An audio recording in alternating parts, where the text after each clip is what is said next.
Você se sente vigiado quando está andando pelas ruas de Curitiba? A partir de agora, você acompanha a primeira temporada do programa Respeito, que é inspirado na Comissão de Direitos Humanos, Defesa da Cidadania, Segurança Pública e Minorias. Esse programa ele foi feito pela Comunicação da Câmara de Curitiba e a temporada 1 tem o nome de BBB Cidadão.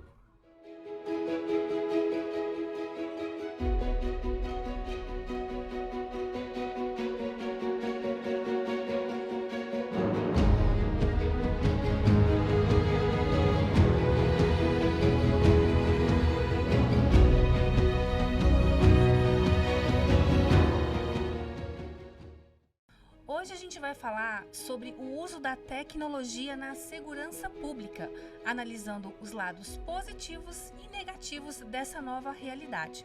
Mas antes da gente começar, eu queria pedir para você que está nos assistindo aqui no YouTube para favoritar a gente e assim você não vai perder nenhum programa. Para esse bate-papo inicial, eu tenho 3 convidados aqui muito legais e bem diferentes, atuam em áreas bem diferentes. Primeiro, o delegado Vitor Menezes, que é da Delegacia de Homicídios da Polícia Civil. Eu também tenho aqui ao meu lado o advogado Gabriel Schumann, que é expert em questões de direito de imagem e a Lei Geral de Proteção de Dados. E também o Davi Rogério, que é profissional de marketing e é influencer digital. Ele tem a página Morar em Curitiba no Instagram, que bomba bastante. Tudo bem, gente? Tudo bem. Ótimo. Boa tarde. Eu queria que vocês se apresentassem um pouquinho. Pode começar, Vitor? Olá, boa tarde. Eu sou o Victor Menezes, sou delegado hoje da 4ª Delegacia de Homicídios, da Divisão de Homicídios e Proteção à Pessoa. Responsável ali por coordenar as investigações criminais relacionadas a crimes contra a vida na parte sul da cidade, principalmente ali do Pinheirinho para baixo. Pinheirinho, Sítio Cercado, Ganchinho, Umbará, Caximba, Tatuquara e Campo de Santana. Gabriel? Eu sou advogado, eu trabalho bastante com proteção de dados pessoais, com imprensa. Eu sou também DPO, que é um nome bonito em inglês para dizer que eu oriento as empresas naquilo que diz respeito à LGPD. Em português, eu encarregado de proteção de dados.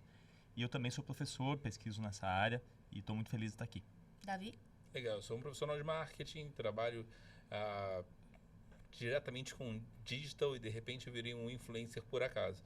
E aí hoje eu recebo muito conteúdo de pessoas da cidade. E realmente as pessoas às vezes tomam um susto ao saber que eu sou carioca. É engraçado isso, né? Até porque o perfil, né, é morar em Curitiba, né? O sotaque não entrega também, né? É verdade. Então, seja bem-vindo. Não, já estou 8 anos. Esse seja bem-vindo já está... Esse é muito, mas sempre muito obrigado por sempre estar aqui. Então vamos lá, vamos falar um pouquinho sobre o assunto, né, do nosso primeiro episódio, né, da temporada, na verdade, do Respeito, que é o vídeo monitoramento. Ele é um tema que ele é muito frequente aqui na Câmara, ele é sempre abordado pelos vereadores, né, dentro do plenário, mas muita gente acha que quando a gente fala do legislativo, a gente só pensa nas leis e nos projetos de leis que os vereadores propõem ou até mesmo discutem. Só que a gente também tem aqui na Câmara uma ferramenta que ela é muito utilizada pelos vereadores, que muitas vezes fica fora do radar de quem não acompanha o cenário político, né? Que são chamados os pedidos da prefeitura. Nessa legislatura, que está terminando agora no final de 2024, a gente já contabilizou 125 requerimentos e sugestões à Prefs relacionados a vídeo monitoramento. São pedidos assim de instalação de câmeras em escolas, em parques, em praças e unidades de saúde. Aqui nos prédios da Câmara, é bom a gente contextualizar também que nós estamos constantemente sendo monitorados por câmeras, afinal de contas a gente tem um sistema integrado aqui, né? É muita gente circulando dentro dos prédios do Legislativo. E a gente vai mostrar para vocês agora um vídeo que a nossa produção do CMC Podcasts preparou. Você já parou para pensar que está sempre sendo vigiado quando não está em casa? Para te mostrar esse cenário de Big Brother no qual vivemos, uma das nossas colaboradoras saiu da comunicação e foi até o outro lado da Praça Eufrásio Correia. Todos os movimentos dela foram acompanhados por câmeras de monitoramento. É como se vivêssemos a distopia futurista relatada no livro 1984 de George Orwell, que previu o controle da população pela teletela. Mas aqui, no mundo real de 2024, a intenção seria a segurança. Então, quanto mais pontos da cidade estiverem sendo monitorados, mais chances de flagrar um crime ou até mesmo de inibi-lo. A questão é, até que ponto posso ter minha privacidade invadida? E o que fazem com as imagens que eu nem imagino que possuem de mim?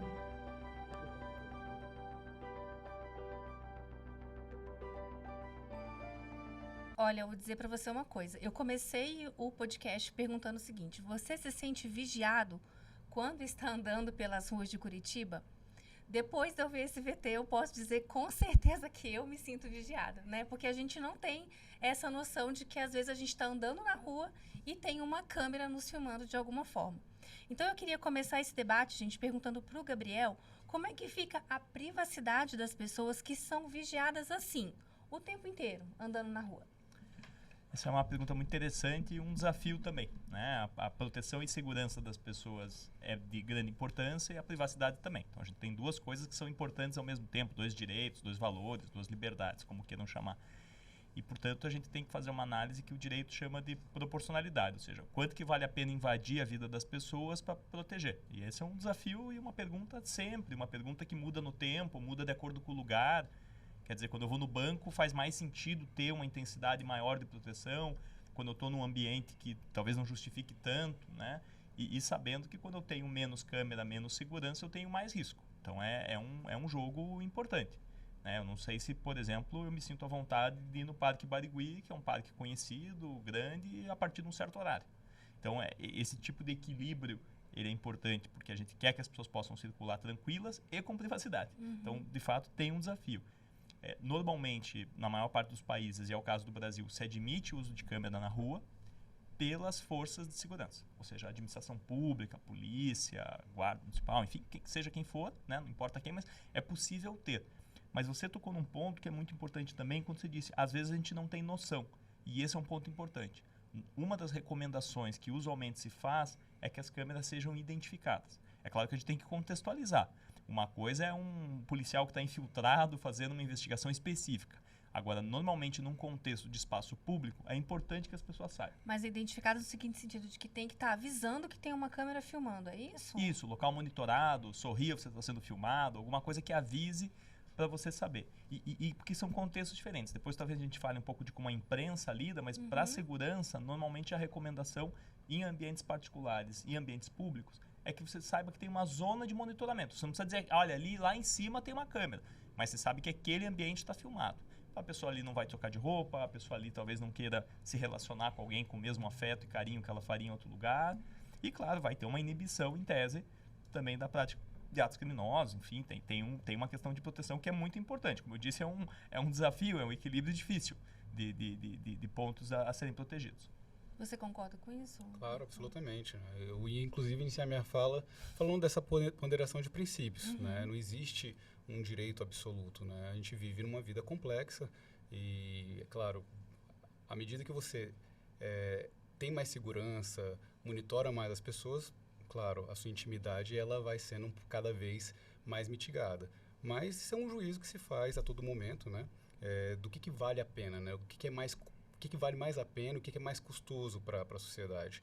Se ter mais liberdade ou ser mais vigiado. Eu acho que é uma ponderação que sempre está disponível para o jogo democrático. É uma linha um pouco tênue, assim, né? Inclusive, eu vou usar isso como um gancho para eu perguntar para o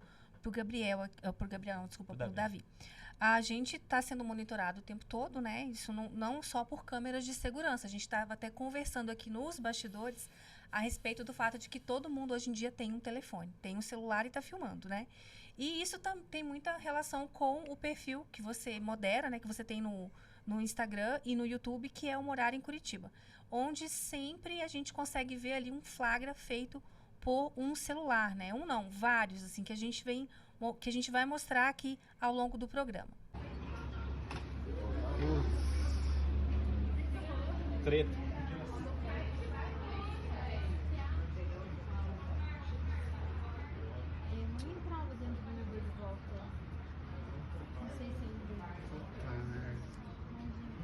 Davi, como que você teve acesso a esse vídeo? Conta um pouquinho pra gente essa história. Então, eu não tenho muita noção muito controle de onde vem. Né? Então, se eu recebo de pessoas que ou pegaram, isso aqui era de uma janela específica, que aí filmou. Eu vi uma batida aí, e aí o que aconteceu? O motorista, que deve ser o Uber, ele quebrou o retrovisor do taxista. E aí todo mundo, olha que absurdo. Isso talvez não passe na TV aberta. E aí me mandaram. E eu falei assim, cara, isso aqui é legal, a gente está passando para ver. E aí funciona como se fosse uma câmera de segurança. O que eu tenho muito detalhe, a palavra certa, o que eu tenho muito cuidado é quais são as informações. Isso aconteceu mesmo em Curitiba? Porque dependendo, pode não acontecer em Curitiba, mas como era um táxi daqui, eu falei, legal. E foi nesse período ou foi há 3 anos atrás? Pode ser também. Então eu sempre pego esses detalhes para saber, tá bem a pessoa? Tá bem, não tá? Então eu tento achar. E às vezes é importante que às vezes tem gente que entra em contato para tentar solucionar o problema. Nunca entrou nenhum um delegado e falou assim, cara, me dá esse vídeo, porque eu daria tranquilamente. Eu acho que sempre aquilo, é a visão que eu tenho sobre a cidade. E nem a opinião, é do que está acontecendo, mas o vídeo vem de qualquer pessoa aleatoriamente, e aí eu faço, ou deixo ela sigilosa, ou você quer que eu fale que veio de você? Não quero, eu quero, entendeu? Entendi. Mas é engraçado, a gente estava falando justamente dessa linha tênue entre a necessidade da gente pensar na segurança pública e também a necessidade de se preservar a privacidade das pessoas. E você fez um paralelo interessante, que você disse que parece uma câmera de monitoramento, mas é um telefone. É um telefone. É um telefone. E aí, Vitor, eu queria saber de você o seguinte, as imagens, elas ajudam nas investigações? Imagens como essas, feitas de celular, né? Ou somente câmeras de vídeo monitoramento, ou imagens, somente as câmeras, ou essas imagens amadoras mesmo, feitas de celulares, elas podem contribuir com as investigações que são feitas? Com certeza. Eu ia falando aqui do jogo democrático, né? E acabei deixando a oportunidade de discorrer um pouco mais sobre isso. Né? A gente tem esses princípios, né? Segurança pública versus privacidade, né? E esses princípios, normalmente eles são resolvidos pela norma, né? Então o legislador vem ali e diz o que pode, né? Então, obviamente você não deve entrar com seu celular na casa do outro, porque você vai violar o domicílio de terceiro, violar a privacidade, então me parece que haveria uma violação. Agora, no caso de uma filmagem no espaço aberto, do cometimento do crime, que interessa a segurança pública, obviamente que esse cotejo, né, do que é mais valioso, segurança pública versus a privacidade de quem está no espaço público, eu acho que não tem o que se falar, né? Há um juízo aí de uma necessidade, né, da prova, né? Ou seja, como é que esse caso seria provado se não tivesse a câmera ali, né? É útil, né? E me parece que é adequado. Então, são esses 3 passos que o professor chamou a atenção para o juízo de proporcionalidade, né? Em que você, fazendo uma ponderação de meios e fins, você consegue justificar a utilização de imagens, né? Então, do ponto de vista investigatório, também é importante salientar que a gente está passando por uma fase, né, por uma geração processual, né, posso dizer, que a gente depende cada vez menos de uma prova subjetiva e há uma necessidade da utilização de provas, né, ditas técnicas, né, mas provas objetivas, né, documentais, filmagens. Então, até essa mudança cultural da utilização de celulares, da existência de câmeras, elas se colocam nesse sentido de uma exigência de uma realização de uma justiça mais bem feita, né? De uma prova mais bem feita para que possa amparar uma condenação ou uma absolvição. Inclusive, quando a gente estava se preparando para conversar oficialmente, que você estava falando que você já é de uma era de rede social, né? Quando você entrou para a Polícia Civil e agora na divisão de homicídios mesmo. A tecnologia, ela ajuda mais do que atrapalha. Nesse caso, imagens flagrantes, assim, uma pessoa que jogou um vídeo na internet, aleatoriamente, não falando especificamente do trabalho do Davi, mas uma pessoa que jogou um vídeo, o Davi foi lá, pegou o vídeo e repostou. Isso pode contribuir ainda mais para o trabalho da segurança pública? Obviamente. Agora, assim, é frequente no mundo da delegacia, quando você vai falar até com o investigado, né? Você vai perguntar para ele, para saber o que aconteceu. Ele, não, pega a câmera lá. Né? Mas a investigação criminal, ela não é pegar a câmera. Né? A investigação criminal ela é muito mais que pegar a câmera, assim como é muito mais do que pegar uma versão de uma vítima, né, que está dando a sua versão dos fatos. É claro que aquele brocardo, né, de que uma imagem fala mais do que 1000 palavras, ela muitas vezes é verdade. Ela é verdade. Mas existem edições. Hoje a gente vive uma época também de inteligência artificial, né? Então, a investigação criminal, na verdade, ela é um procedimento, é uma metodologia utilizada para checar como a informação vem e você chegar a um juízo de verdade. É claro que a verdade total, você nunca chega, né, 100% nela porque o delegado não estava lá, o investigador não estava lá.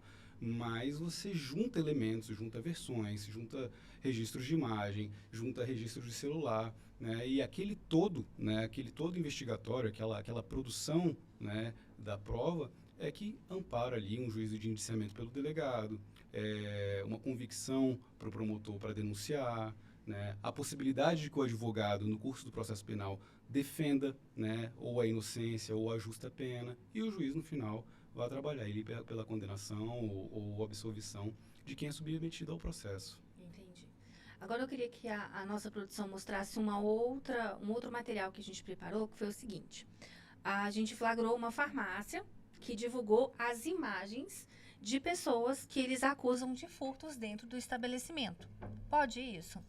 Fizemos até um desfoque no rosto das pessoas, né? Obviamente, porque elas estão expostas na imagem, para a gente não se complicar aqui. Mas no estabelecimento, as caras aparecem nitidamente para quem está entrando na farmácia, né? É só uma imagem mesmo. Vamos dar uma olhadinha. Gabriel, eu queria saber de você. Isso daqui pode? Fere a Lei Geral de Proteção de Dados? Como que você enxerga esse tipo de flagrante que está exposto ali para qualquer um? Essa é uma pergunta interessante, porque a LGPD, ela dá para a gente muitas orientações que a gente chama de princípios, ou seja, ela não traz para a gente regras objetivas. Então, para dar um exemplo aí que é bem comum perguntar, quanto tempo é para guardar o prontuário médico? Não tem essa regra na LGPD. Tem assim uma regra, esse tempo aqui. Eu posso gravar um condomínio e guardar as imagens por quanto tempo? Não tem na LGPD. Então, a LGPD é uma regra, é uma lei geral, como o próprio nome indica, LG, o G é de geral, que em alguns momentos a gente sente falta de uma regra e em alguns momentos a gente entende que a gente está em transformação também. A gente está caminhando para definir essas regras. Mais objetivamente para a tua pergunta. Eu entendo que a conduta da farmácia é irregular. E aí eu vou dizer por quê. E eu acho que tem um ponto muito interessante da lei. A lei diz assim, você poder coletar um dado, seja uma imagem, uma foto, um nome numa portaria, não quer dizer que você possa fazer qualquer uso. Ela separa isso. Uma pergunta assim, posso coletar? Sempre que alguém pergunta, posso tirar foto? Posso pedir o RG? Eu sempre pergunto, para que você quer? Tem uma alternativa. Aliás, não sou nem eu que pergunto, a lei pergunta. Se a gente for usar ela de uma maneira mais prática, assim, né? Mais uma cartilha, assim. Então, eu tenho que saber assim, para que você precisa? Tem outro jeito de conseguir? Então, a farmácia, teoricamente, está dizendo, olha, eu estou pedindo para as pessoas colaborarem na denúncia dessas pessoas que eu entendo que praticaram furtos aqui dentro. Bom, ela está assumindo um papel que é da polícia, não dá. Assim, se a polícia pedir uma colaboração da farmácia, daí a gente pode perguntar diferente. Agora, eu não posso expor pessoas e acusá-las de crime já de antemão, por mais que tenha um vídeo ali delas. Não é assim que funciona. Né? A gente tem regras para a gente acusar as pessoas. Então, assim, a farmácia pode filmar as pessoas no ambiente? Pode. Pode filmar para fim de segurança. Se ela vai filmar para fim de segurança, ela tem que guardar essa gravação por um período curto. Ela vai olhar, se não tem furto, tem que apagar aquela imagem. Eu não quero que eu apareça comprando fralda, ou absorvente, ou contraceptivo. Pô, farmácia, cara, informações super sensíveis. Um remédio para depressão. Sim, tem que ver onde que eu vou filmar e como que eu vou filmar as pessoas. E, se possível, já filmar borrado e só liberar a imagem com o rosto quando for necessário, até fazer invertido. Tá, mas aí o ponto que eu fiquei agora na dúvida, é só na farmácia ou em qualquer outro ambiente comercial, por exemplo? As imagens, elas têm que permanecer guardadas por quanto tempo? Vou de volta. A lei não traz uma regra, mas ela diz pra gente que tem que ficar o mínimo tempo possível. Mas como é mínimo tempo? Eu preciso perguntar para que é. Se eu tenho um canal que divulga informações, meu tempo é maior, porque minha finalidade é informacional, então não tem que apagar aquele vídeo. Ou o vídeo dá para botar ou não dá. Se dá para botar, ele vai ficar lá. Não tem por que apagar. Ao contrário. Diferente é uma situação em que eu estou coletando uma informação, sei lá, numa portaria. Se é na portaria, se é para proteger as pessoas, a pessoa subiu, não roubou nada. passou 10 dias, 15 dias, 30 dias, me parece que já é interessante apagar essa informação. Aliás, me parece não, tenho certeza. Porque a LGPD diz assim, evite guardar. Se você for guardar, guarde pelo mínimo tempo, com o mínimo acesso, com a maior proteção possível. Então, se você me perguntar assim, eu tenho um supermercado, posso filmar? Pode. O que é indicação importante? Se é para segurança, é muito recomendado que você coloque uma placa avisando que o ambiente é monitorado. Por mais que seja um ambiente que você, por exemplo, um mercado, uma farmácia, um ambiente que você já espera que as pessoas não façam condutas super expostas. Ninguém vai ficar nu numa farmácia. Mas é uma recomendação. Eu falo em recomendação porque a gente se baseia muito nos critérios que vêm da Europa, por exemplo, e aí a gente tem recomendações muito longas, assim. A agente espanhola, por exemplo, tem um manual de captação de câmera assim, de mais de 100 páginas, orientando as pessoas o que fazer. Então, essa é uma dica. E apagar as imagens. E ter até a documentação, um protocolo mesmo. A cada 30 dias eu apago. Porque muita empresa, quando a gente vai perguntar, fala assim, não, eu vou usando a hora que a câmera sobrepõe, apaga. Há quanto tempo você tem antigo? Há 6 meses. Cara, não faz nenhum sentido. Você vai ver um furto de um batom há 6 meses atrás na farmácia? Não, é agora. Então, tem que apagar. É o mínimo tempo possível para a finalidade que é necessária. Pode ser apagar até diariamente, de repente, o estacionamento. Ninguém bateu no carro. Então tá tudo certo, apaga o vídeo do dia. Entendi. Porque quanto mais tempo eu coleto, mais chance de uma invasão, de um vazamento eu tenho. É mais ou menos que nem incêndio, que a gente olha assim para falar assim, o que a gente pode fazer aqui para proteger esse lugar? Se acontecer alguma coisa. A LGPD é a mesma coisa. Se acontecer um vazamento dessa informação, o que eu poderia ter feito para proteger? Uma das coisas é apagar. Vazou. Vazou o quê? Os últimos 5 dias da gravação. Bem melhor. E de verdade, assim, a gente pegou lugares que tinha gravação assim, de anos. É muito interessante, quando você vai implementar, você não faz ideia. Há quanto tempo você está gravando? Não, isso daqui está para sempre. Assim, desde que a gente montou a empresa, está gravado aqui, está no servidor da empresa. Assim, sem sentido nenhum. Assim, você vai investigar um crime de 5 anos atrás na empresa. Quer dizer, mas tem que fazer sentido, sabe? E ocupando espaço também, né? Pois é, mas é que muito lugar bota no servidor e daí é meio que um infinito, assim, porque agora é nuvem também e tal. Vitor, ações da comunidade desta forma, como a gente viu, da farmácia, elas ajudam ou atrapalham? Até recuperando o que ele acabou de dizer aqui, né? A farmácia está agindo com um poder de polícia, ela pode realmente fazer isso? Não, ela não pode. Sendo bem categórico, não, ela não pode. Inclusive, esse tipo de exposição vexatória, ela é vedada à polícia também, né? Existe uma figura chamada perp walking, né? Que é quando era uma prática que tinha, principalmente antes da lei de abuso de autoridade, que era, o caso era fechado, né? E aí chamava-se a imprensa para entrevistar o delegado e aí botava o preso para que o jornalista fosse lá e filmasse para a comunidade ter ciência de quem é o criminoso. Esse é um caso que ele é vedado pela lei de abuso de autoridade. Então, veja mais uma vez, mais uma ponderação de princípios de segurança versus privacidade, que dessa vez ela já foi debatida no Legislativo Federal, né, que inclusive legislou sobre lei penal e trouxe para a gente o que pode e o que não pode. Não pode expor o criminoso. Se não pode a polícia, não pode, com mais razão, ainda o particular. O que deveria ser feito ali pela farmácia? Se há um interesse de persecução penal, né, se o estabelecimento comercial verificou que de uma forma reiterada são cometidos furtos ali, que faça o boletim de ocorrência, que encaminhe essas imagens que o proprietário, né, do estabelecimento publicou no seu próprio estabelecimento e leve isso para a polícia, que a polícia vai tratar a imagem. A polícia pode divulgar? Aí que vem o pulo do gato. Pode ser que possa, porque existem casos em que, por exemplo, estamos investigando estupradores, estamos investigando serial killers, estamos investigando... E ele não foi pego ainda. Pode ser que, em determinado caso, em benefício da segurança pública, da coletividade, a divulgação da imagem de um foragido, ela seja muito positiva para que as pessoas se engajem e liguem para o serviço de segurança pública no sentido de apontar onde que o criminoso está. Isso acontece, né? Isso acontece. E isso é legal. Né? Então, a exposição da imagem, em certas circunstâncias, ela é ilícita, né? Como é o caso ali da farmácia, e inclusive pode gerar danos morais, inclusive danos materiais, né, para a pessoa que é exposta, porque não é porque a pessoa foi exposta na farmácia que ela realmente cometeu o furto. Quem vai dizer, por exemplo, que o funcionário da imagem que fez a coleta da farmácia não cometeu um erro, e que na verdade aquela senhora foi lá e realmente pagou? Ela pode ter pagado e E esse erro, esse erro ele vai para frente, você coloca a pessoa numa posição vexatória sem que a justiça tenha percorrido o seu rito. E o rito é investigação criminal pela polícia, né? A apresentação desse inquérito policial ou do termo circunstanciado para o processo, inicialmente começa pelo Ministério Público, né? Ele vai oferecer ou não denúncia, que aí a justiça vai receber ou não a denúncia, e aí a pessoa vai ter oportunidade de se defender. Então veja que, né, no caso da farmácia, sem que a pessoa tenha tido nenhuma oportunidade de se defender, ela está sendo taxada de furtadora, né? de ladra. Então você está prejudicando muito a pessoa sem que ela tenha tido a oportunidade de se defender. Entendi. Faz sentido, bastante sentido. Agora, voltando ali para o Davi, você publicou no seu perfil na internet uma briga de torcida que foi flagrada por quem estava em um apartamento. Vamos dar uma olhada? Vamos lá.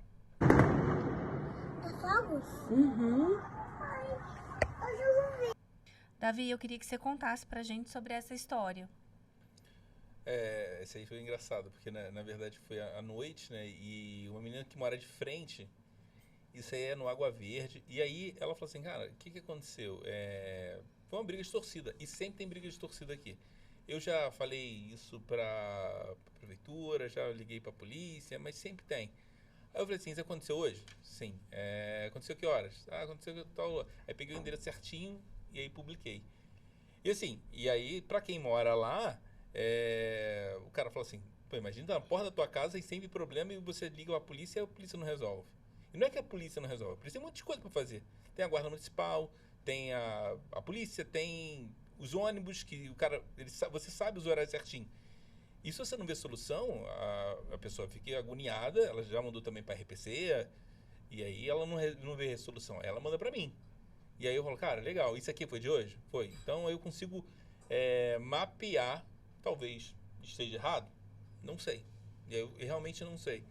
E a gente fica pensando, será que está valendo a pena essa parte? Mas é sempre um olhar da cidade de quem é um morador. Sou morador e tem essa visão da cidade. A intenção realmente é expor mais a situação, né? Eu falo assim, cara, olha o que está acontecendo. Aí tem muita gente que fala assim, mas você está na busca de like? Não fico nessa busca de like. Porque assim, a maior parte do meu dinheiro nem vem por aqui. Então vem por outras situações que eu faço. E é engraçado que as pessoas falam assim, tá crescendo só por causa disso, quer ver sangue. Não quero ver sangue. Pelo contrário, quanto mais coisas boas, legais. A gente estava falando daquelas fotos ali, e aí tem uma coisa que é interessante. Eu vi isso na Argentina. Mas assim, imagina se tá a minha foto em algum lugar. E aí tem uma coisa que é interessante, que aí fala assim, mas eu vi um movimento do corpo que parece também dele. Eu falei, cara, não. É muito complicada a situação. E assim, eu tenho muito cuidado quando recebo essa informação. E principalmente desgraça, eu tento falar, cara, deixa eu ver o que está acontecendo. E tem muita coisa que eu recebo e falo, cara, isso aqui não é legal. Eu não posto isso. Para que não exponha ninguém, entendeu? Para que não machuque ninguém.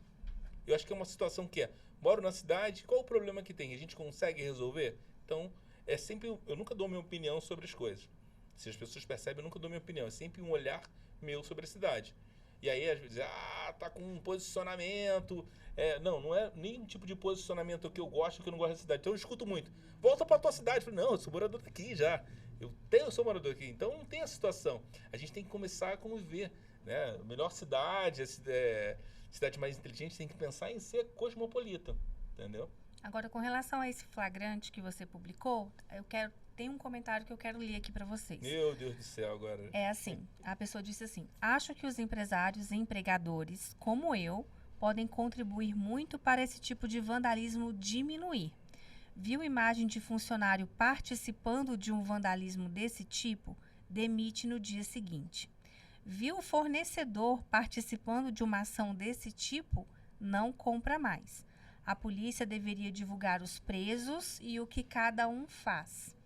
É um empresário comerciante, divulga e ninguém mais compra dele. Não tem outro jeito.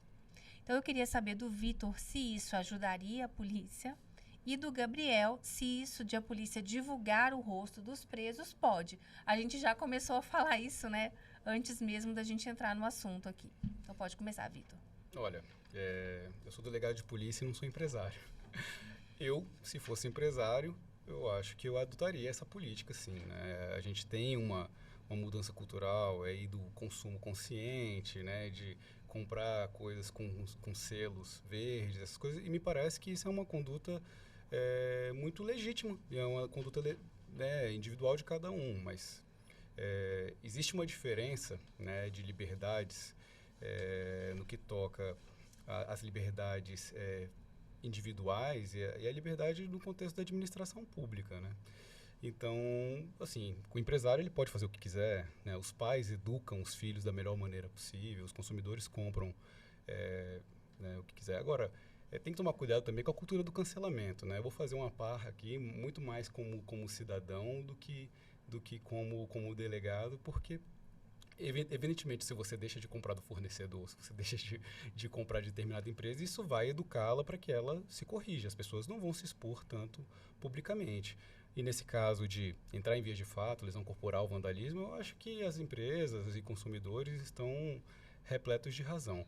Do lado da polícia, bom, uma divulgação como essa é ouro, né? É ouro, porque se não existirem câmeras de monitoramento ali, né, nos prédios, basicamente vai ser a forma que a gente vai iniciar uma investigação, fazer a localização de pessoas. Então, do lado privado, muito positivo, do lado público, positivo também, porque funciona como um insumo de investigação. Só para complementar, que isso aí também não é câmera de segurança, é telefone celular. Telefone então, celular. Alguém de casa foi lá e filmou também, entendeu? Então, Exercendo aquela função que você já tinha falado, né? Função de câmera de monitoramento, né? E aí, Gabriel? De volta, quando o particular vai expor as pessoas, tem que tomar muito cuidado, né? Eu, por exemplo, quando sentei aqui, quando a gente estava no off, alguém falou, acho que você parece com outra pessoa. Quer dizer, as confusões, elas acontecem. As pessoas têm tipos e o reconhecimento das pessoas não é tão simples. Um profissional da polícia, se pedir para me descrever, vai me descrever com uma riqueza de detalhes. Não, é um cara com óculos, sem óculos, é branco, é negro. Quer dizer, nossas informações de quem é leigo, elas são muito pequenas. Quanto tem de altura? Não sei, é alto, é baixo. Não, um policial vai saber, por treinamento, vai dar risada se você descrever alguém assim. Então, eu falo isso primeiro porque se o objetivo é divulgar uma imagem para a população reconhecer, a gente tem que partir do pressuposto. Esse é um dos princípios da LGPD. A LGPD é uma lei muito lógica. Ela pergunta assim, você quer usar para quê? Eu quero usar porque se eu divulgar, as pessoas vão reconhecer a pessoa e não vão comprar dela. Funciona assim? Você consegue ver a foto de alguém e falar, não, eu conheço esse cara, então não vou mais comprar dele? Me parece que não funciona assim. Se tivesse nome, sobrenome, falar não compre desse cara, aí a gente podia pensar se a finalidade serve. Eu acho que não serve. Esse é o primeiro problema. O segundo, potencialmente você vai lesar outras pessoas, que é o que a gente falou, é fácil confundir. E mesmo quando a gente vê, essa semana eu tenho um restaurante na frente do escritório, eu passo bastante lá e eu precisei sair correndo, eu saí sem pagar. Na verdade, eu tinha pago antes, mas eu não peguei a fila. Chamei o garçom e falei, cara, traz a maquininha pra mim que hoje eu tô apurado. E ele deu risada. Como lá todo dia, o cara falou, não, pode sair até sem pagar, você paga depois. Se alguém filmou, eu saí do restaurante sem pagar. E todo mundo viu eu sair, todo mundo olhou pra mim. Mas eu tava com pressa pra me justificar. Então assim, mesmo o fato que é verdade, ele pode ter mais de uma interpretação e de mais uma história. Eu podia ter passado mal, ia sair sem pagar, ia voltar. Enfim, naquele caso eu avisei e tinha pago. Mas podia não ter pago, ia voltar no dia seguinte, podia ter esquecido, enfim. Então, as narrativas são muito perigosas. Outro ponto muito importante é que as penas que são admitidas, os castigos que a lei admite, são restritos na lei. Então a lei admite, por exemplo, um castigo que é a pena restritiva de liberdade. Então você vai ficar preso. Ou que limita de alguma maneira. A gente não tem um castigo além desse. Então a gente admitir uma legitimação do Estado de punições além daquelas são muito perigosas. Porque o objetivo de punir a pessoa não é uma exclusão dela da sociedade. Ao contrário, é a reinclusão. Então, você falar assim, não vou mais contratar o cara porque ele cometeu o crime. Talvez exatamente o contrário seria importante. Porque o cara cometeu um crime, preciso reincluir ele, preciso dar condições dele melhorar, dele entender, dele não agir com violência. Então, assim, eu tomaria muito cuidado com esse raciocínio, que às vezes é muito simplista, né? A minha especialidade não é direito criminal, mas dentro daquilo que eu gosto de direitos humanos, eu me preocupo muito assim. Eu sei que todo mundo quer a mesma coisa, todo mundo quer que os crimes não aconteçam, que a violência não aconteça, todo mundo quer andar seguro. Agora, como atingir isso, infelizmente, não é tão simples. Se fosse, seja aqui, seja no Japão, seja nos Estados Unidos, na Europa, enfim, as coisas iam ser muito mais fáceis. Polícia, não são, não tinha tinha polícia. Né? Minority Report, né? O filme lá do Steven Spielberg, o cara adivinha o crime que vai acontecer. Não é assim que funciona. E a gente tem novas tecnologias, inclusive, que estão tentando nos ajudar nisso e que nos ajudam e nos atrapalham. Né? Inteligência artificial, acho que o cara vai tirar uma arma ali. Né? Ele vai tirar um óculos, de repente. Assim, tem que tomar muito cuidado com esse uso de tecnologia. Então, assim, os particulares querem contribuir com a polícia, que bom. Você vai até a polícia, você presta informação, ou passa para a imprensa tem um papel importante, e esse é um ponto que você ainda não me perguntou, mas eu vou me meter antes, que o advogado é meio metido. Fica à vontade. Que é falar assim, a imprensa, quando a gente pensa na imprensa, a gente pensa muito numa imprensa oficial, assim, no jornal, na revista, do canal de TV, mas com o meio digital, aquilo que é o papel de noticiar, que é de divulgar informações, ele se tornou muito amplo. E realmente, assim, com uma ideia na cabeça, um celular na mão, né, as pessoas filmam, fazem documentários, fazem rádios comunitárias. Todo mundo é um pouco jornalista, um pouco quer noticiar um pouco as coisas, né? E logo tem que ter a liberdade e a proteção da imprensa. Então, por exemplo, o Davi falou, cara, às vezes eu divulgo o nome, às vezes eu pergunto para a pessoa, sigilo de fonte. Ah, mas ele é influencer. Cara, é imprensa, ele está dando notícia do que aconteceu. A gente vai usar as mesmas proteções que eu dou para um grande jornal e as mesmas exigências mínimas. Fala, pô, você verificou, você deu chance pro cara responder. O cara falou ali que na briga de torcida, na verdade, ele estava se defendendo, ou estava encenando uma peça, sei lá qual é a história que vai contar. Mas as coisas são assim, porque eu sei que as coisas parecem, quando a gente vê na TV, que é uma história só. Mas para quem já viu o filme, para quem vê as coisas assim, House of Cards e tal, cara, as coisas têm reviravolta, a narrativa é diferente.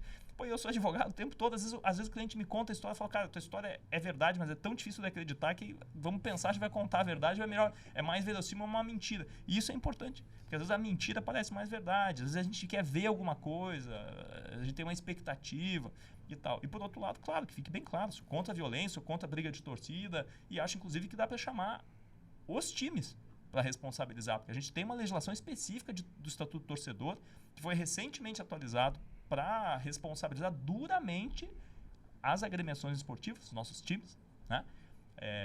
Que meu pai não me escute falando que dá para responsabilizar o time, porque ele é fã de futebol, mas, cara, tem responsabilidade. Pode ter problema, pode ser, vocês não estão combatendo aqui, ou nem que seja para a gente ir em cima da organizada que tem um papel muito legal, de futebol e tal, e tem um papel péssimo, né? Pô, estraga o espetáculo que enfim, deveria ser o espetáculo, meu time não está jogando tão bem, mas que é para ser um espetáculo bacana que é o futebol. Deixa eu só complementar uma coisa que é o seguinte, a gente não tem como prever o futuro com a tecnologia presente. Então, como é que vai ser?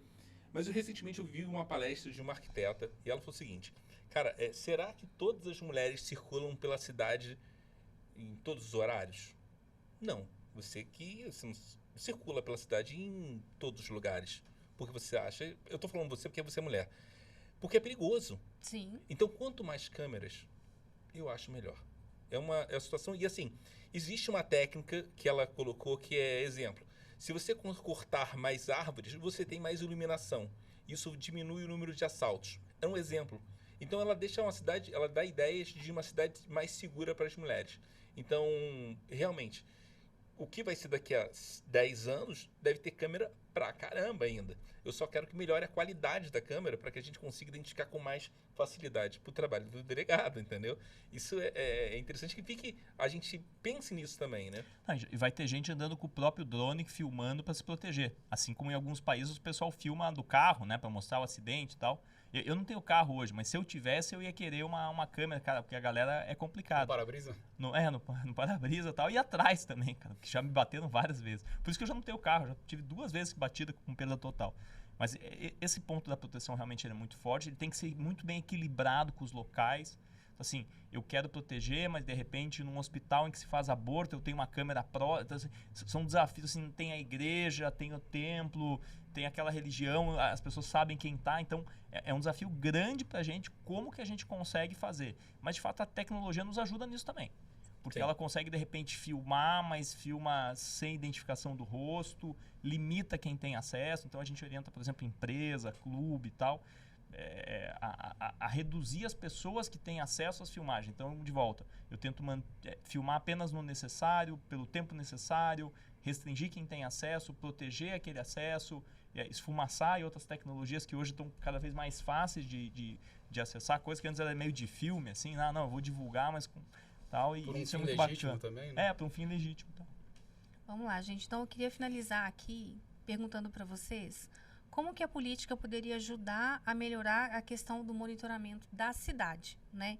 Existe alguma coisa que os vereadores eles possam fazer? Existe algum debate que não chegou aqui ainda dentro do Legislativo Municipal que pode ser trazido, né? Pode ser colocado aqui de alguma forma? Eu vou começar com o Davi hoje. Hoje não, agora. Eu acho que sim. Eu estava dando exemplo agora da cidade, né? E eu apontei para a Pedrita ficou meio assustado, assim, poxa, comigo porque ela era a única mulher daqui da bancada. Mas é interessante, assim, eu dei um exemplo de cidades, porque recentemente eu vi uma palestra falando sobre isso, que é a cidade mais segura para as mulheres. Então, se você tiver mais iluminação, se tiver... Quer ver uma coisa que tem em São Paulo, que eu acho que é interessante, que é o ônibus, à noite, a partir das 20 horas, ele pode parar, não precisa parar no ponto, mas que ele deixe mais próximo. Você pode me deixar ali na esquina? Isso não existe aqui. E a gente pode... Mas já foi trazido esse debate aqui. Eu já ouvi, já presenciei em plenário Então, vereadores tratando desse assunto, que o ônibus pare no local que a passageira pedir para ele parar para que ela desça. E assim, essa visão, na verdade, só é quem está no dia a dia, entendeu? Então, assim, se a pessoa consegue comentar e leve para um vereador, perfeito. Mas se ela não tem, ela geralmente pode gravar, manda para mim, eu vou estar divulgando. E são exemplos que acontecem constantemente. Essa semana eu gravei sobre árvores na cidade. É um exemplo que pode melhorar. Quantas situações podem acontecer? Talvez a gente não saiba. E é aquilo que eu falei. A gente não tem como ver prever o futuro com a tecnologia presente. Quanto mais coisas, melhores. Quais são os problemas que a gente vai ter no futuro? A gente não sabe, né? Mas, assim, realmente a gente tem um problema, e tem como passar para o vereador. Ou passa o vereador, você tem umas assinaturas que você pode... Eu acho que é legal sempre entrar em contato com o site da Câmara para pegar informações, para desenvolver um projeto. A gente, como cidadão, quer o melhor, porque a gente não fica na Terra por muito tempo. A gente só fica, sei lá, 80, 100 anos. Não dá. Provavelmente daqui a 100 anos a gente na mesa aqui, todo mundo que está aqui, ninguém vai estar mais na Terra. A gente tem que dar a melhor cidade próximo de chegar pro filho da gente, sobrinhos, familiares, por aí vai. Então, assim, vale a pena a gente apresentar o projeto ou a ideia. Talvez você não tenha um projeto, tenha a ideia e fala assim, pro vereador ou pra Câmara Municipal, assim, que a pessoa que se identifica, assim, você consegue gerar um projeto com isso, que eu acho que tem um problema aqui. Eu acho que sempre é muito bem recebido. Eu acho que vale a pena. É para melhorar a cidade. Vitor? Olha, se eu me perguntasse, bom, se instalassem câmeras, milhares de câmeras num bairro mais popular da cidade, isso resolveria? Eu diria que, obviamente, não. Né? A criminalidade, ela tem explicação, né? A criminalidade, ela é racional. As pessoas escolhem, por vezes, entrar no crime porque, às vezes, é a forma de um ganho maior, né, por meio ilícito. Então, as pessoas fazem um juízo de custo-benefício, né? Claro que tem muita coisa por trás, mas elas podem se esquivar das câmeras, elas podem se associar, constituir organização criminosa para retirar essas câmeras. A criminalidade, ela é explicada por várias causas, né? E tem a ver com acesso, tem a ver com falta de oportunidade, tem a ver com falta de riqueza, com falta de educação. Com caráter também, né? Caráter, mas aí tem a ver com educação também, né? Família, com tudo que abraça o cidadão antes de um grave erro acontecer, né? De um furto, um roubo, né? Da pessoa sentir que é justo tirar alguma coisa de outra pessoa de uma forma ilegítima, tirar a vida de alguém de uma forma ilegítima. Então, o fenômeno criminal, ele é muito mais complexo do que somente a vigilância. As pessoas escolheram cometer até ali, apesar de ter câmera ou não. Agora, é claro, se você tem câmera, é possível que seja mais fácil você reprimir a conduta, né? Mas isso aí é só uma possibilidade, né? Uma possibilidade. Então, é uma resposta muito simplória dizer que as câmeras por si só arrefeceriam a criminalidade, mas com certeza seria mais um insumo, né, investigatório que ajudaria e contribuiria muito com a polícia, né? Existe uma diferença muito grande de vigilância entre, por exemplo, o cachimbo e o batel, né, onde você espera que crimes, né, de rua ocorram mais, né? Mas, por outro lado, a Rua 15 de Novembro é muito monitorada também. E a gente sabe que ali tem uma grande quantidade de batedores de carteira, né? Então, a câmera por si só, ela não explica tudo, mas ela é um importante insumo investigatório e que, com certeza, é trazida à polícia e ajuda muito a acelerar as investigações criminais. Gabriel? Muito legal, né? Essa discussão, ela é uma discussão que mostra que a gente tem perspectivas complexas, densas nesse tema, né? Então, acho que um ponto importante é assim, se a gente vai pensar em projetos que envolvem a ampliação da gravação na cidade, eu acho que a promoção de debates por meio de audiência pública, chamando diferentes interesses, então grupos que representam as mulheres, grupos que representam, enfim, diferentes espaços, né, representação dos próprios bairros, que tem representação, que tem comunidades aqui em Curitiba. Né? Para quem mora no centro, pensa em... Né? Quem mora no Batel pensa no bairro, mas quem mora longe pensa na comunidade. E tem representação, e tem associações que podem ser escutadas para trazer as suas visões também, já que o que a gente está promovendo é o da cidade. Acho que esse para mim seria um ponto de partida de debate, porque a gente está falando em questões difíceis de escolha. Como eu disse, todo mundo quer proteção, todo mundo quer privacidade. E em algum momento eles conflitam, eles colidem em algum momento. Não dá para a gente querer todos eles ao mesmo tempo da maneira perfeita. Eu quero que filme todo mundo menos eu. Né? Não tem. Né? Só o Harry Potter lá que ele tem a capa de invisibilidade. Aqui não tem e o grau de exposição pode ser muito grave que tem para as pessoas. E isso no dia a dia para mim é super claro, sabe? A gente vê que tem gente, por exemplo, que desiste de fazer uma ação judicial porque não quer exposição. Ah, não quero aparecer, então tem um risco mínimo de eu aparecer, eu já não quero fazer. Então, Loucura, né? É muito forte. Então, esse debate. Outro, a gente tem uma legislação em Curitiba sobre o uso de câmera em via pública, mas é uma legislação bastante genérica. Então, talvez uma cidade do nosso porte poderia começar um debate um pouco mais denso, assim. Podemos filmar qualquer espaço, é bom filmar os terminais de ônibus, por exemplo, são locais de grande circulação, ou não vamos, porque isso é privacidade das pessoas. São debates que vale a pena. Câmeras dentro dos ônibus, né? Ou dentro do ônibus também, porque também é o espaço nosso, assim. A partir desse momento você está assim, será que eu posso entrar no Instagram, conversar com alguém? Porque, veja, a partir da filmagem eu consigo saber orientação sexual, orientação religiosa, doença que a pessoa tem. Estilo de vida. Um monte de coisa que eu não quero que ninguém saiba, ou que eu quero, enfim, mas que é uma opção da pessoa. Para muita gente, a privacidade é um valor importantíssimo. Como eu falei assim, tem gente que fala assim, não vou entrar com essa ação trabalhista, porque para isso eu preciso contar que eu estava doente e eu não quero contar. Assim, isso é muito forte. E outro ponto, então eu falei da legislação, temos legislação em Curitiba, uma legislação que foi complementada recente, tem um regimento interno da legislação, do comitê ou da Câmara, enfim, de gestão, de aprovação, de licença para os particulares filmarem a via pública. Então, assim, a gente tem toda uma estrutura.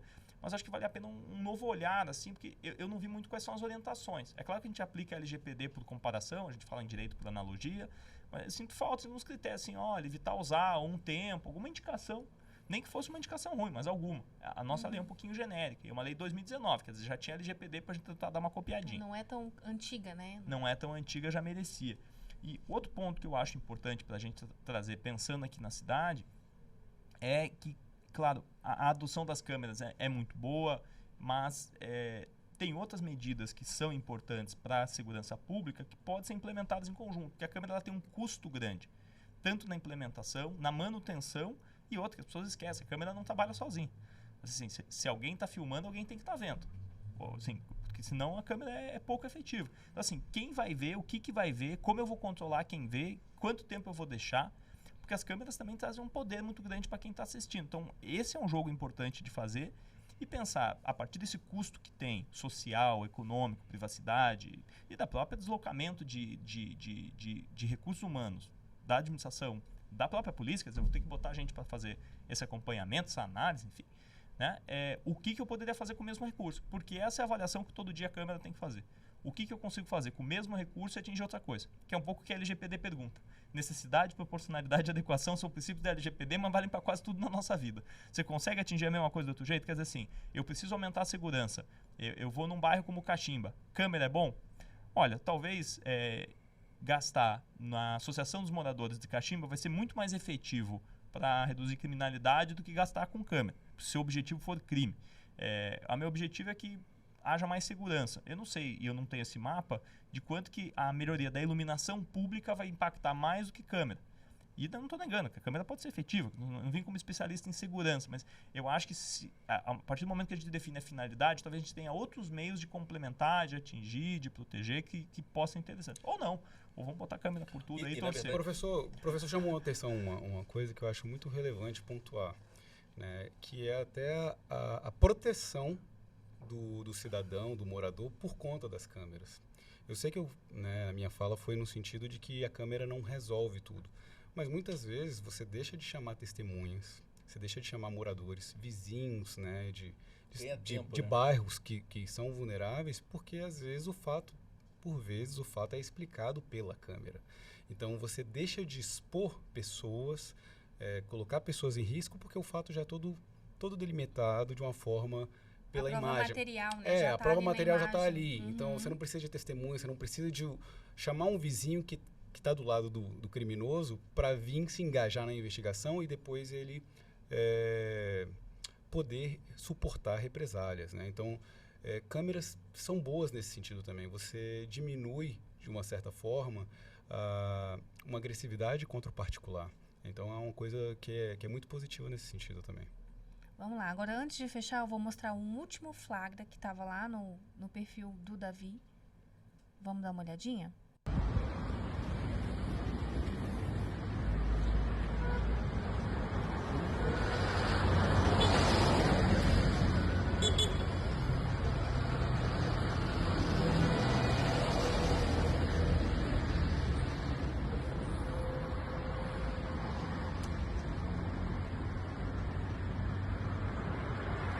Comentar, Davi, um pouquinho, só para a gente poder encerrar?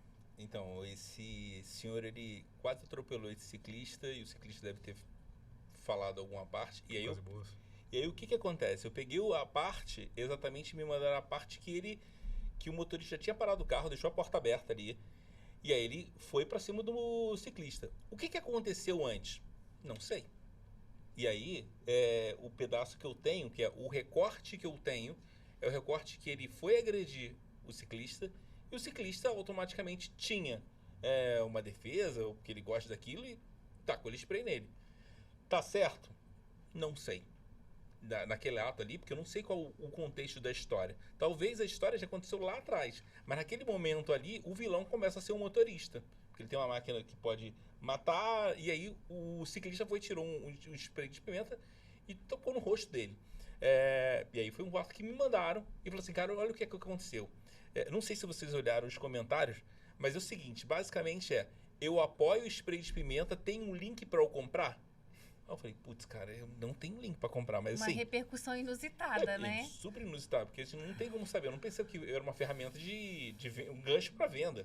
E aí eu falei, putz, olha que loucura, podia ser um gancho para venda, mas é o que aconteceu na cidade, entendeu? É isso aí, é o dia a dia, né? Que a gente consegue ver através do olhar das outras pessoas, né? E mais uma vez, foi gravado por telefone celular. É diferente da câmera de segurança, que o cara ainda tem que ter um segurança para tomar conta, não. Isso aí foi alguém que estava aqui com o telefone e, ó, filmei você e eu tô colocando. E aí, eu acho que é aí que é ruim pro motorista, porque ele acabou sendo vilão. Sendo certo ou errado. Quando o cara já desce e quer agredir outra pessoa, já tá errado pra mim. Mas o que aconteceu antes, a gente não sabe. Certinho, então. Então, gente, eu queria agradecer muito a participação de vocês. Acho que foi um debate muito rico em torno do tema que a gente trouxe aí para o primeiro episódio, né, da temporada BBB Cidadão. Eu queria que vocês se despedissem, por favor. Muito obrigado pela oportunidade, né? Acho que é a primeira vez aqui num programa como esse. Bom, fazer aqui a minha parte aqui, população, né, que assista aqui ao podcast da Câmara, que ligue na Delegacia de Homicídios.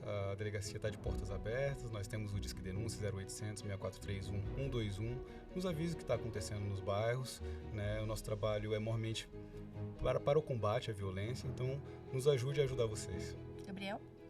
Queria agradecer a oportunidade de discutir, acho que são temas importantes, é importante que a população tome conhecimento, saiba que é do dia a dia dela, que não assim, não, isso a polícia resolve, não, porque aquilo que se vai fazer com o nosso dinheiro, com o nosso espaço de privacidade e a maneira como vai nos proteger é uma discussão de todas e todos nós. Então, fico muito feliz de participar dessa discussão. São discussões que a gente faz lá na Universidade Positivo, lá onde eu dou aula com os alunos, e poder falar isso de modo mais amplo com todo mundo é muito legal. E ter visões muito diferentes, né? Personagens aqui diferentes conversando também é muito legal. Então, brigadão. Davi? Eu continuo recebendo conteúdo o máximo possível, eu consigo divulgar. É sempre um olhar dos outros da cidade, talvez no meu também, que às vezes eu estou acompanhando alguma coisa, mas assim, fico feliz porque vocês não me incriminaram em nenhum momento, falaram, cara, você é certo, você tá fazendo parte desse conteúdo, recebendo e divulgando, mas eu achei engraçado isso, eu pensei que vocês iam malhar, mas eu fico feliz que dessa sintonia, a gente está sempre disposto a melhorar. E o mais interessante e aí eu acho que a gente divide, que quanto mais câmeras vigiando, melhor para a cidade. Até para que a gente possa melhorar. E se a gente estiver ruim, a gente consiga regredir mais para frente. obrigado a todos aí pelo convite, tá? Obrigada, pessoal. Então, no próximo episódio, nós vamos falar sobre a muralha digital, sobre a manipulação de imagens e inteligência artificial, além da responsabilidade da imprensa ao divulgar as imagens de segurança. Não deixe de assistir, já ative o sininho para você não perder nenhum programa do CMC Podcasts. E siga a gente em outras redes sociais, a gente está lá no Instagram, estamos no TikTok e também estamos no X, conhecido também como Twitter. Basta buscar Câmara de Curitiba que você encontra a gente. Até o próximo!